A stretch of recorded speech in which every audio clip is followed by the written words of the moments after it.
Kevin Costner wanted this 90s fitness celeb to star in his epic post-apocalyptic flop.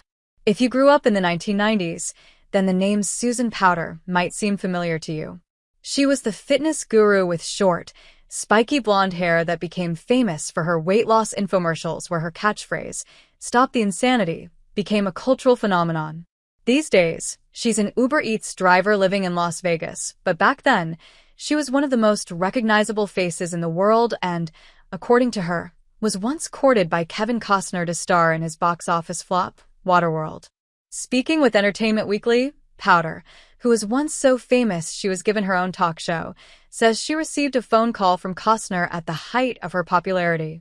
The call came whilst she was in the middle of a beauty appointment in LA, and as she remembers it, Costner was understanding when she turned him down. He was about to shoot that movie.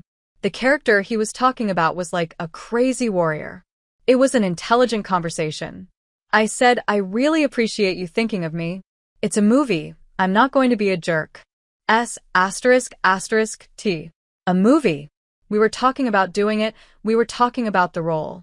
I said, "The character is just not who I am. I'm passionate. I'm not angry. There's a difference." Powter would go on to say that her decision to turn down Waterworld caused a rift between herself and her manager, who was livid because she wanted the movie. Though the film went on to be one of the worst disasters of the 90s in terms of its production and box office reception, Powter says she still holds a special place in her heart for Costner and isn't affected at all by Waterworld's bad reputation. "What I know is I had a nice conversation with a very nice man and he understood," she told EW. "I was not in any way affected by it." Was Waterworld really that bad? Heralded as the most expensive movie ever made at the time, the controversy surrounding Waterworld stems mostly from its financial failure and not its plot. Factoring in the movie's budget and marketing, it cost around $235 million to make and only drew in $264 million at the worldwide box office. It didn't actually turn a profit until years later, and that was thanks in part to home video and TV rights, as well as things like novels, video games, and comic books. That being said, Waterworld isn't as bad as you remember it to be.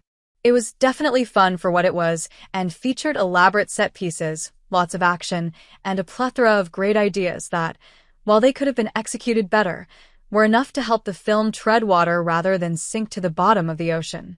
It's certainly not one of Costner's finer moments, but at the same time, it does a good job of providing enough entertainment to justify its 135-minute runtime.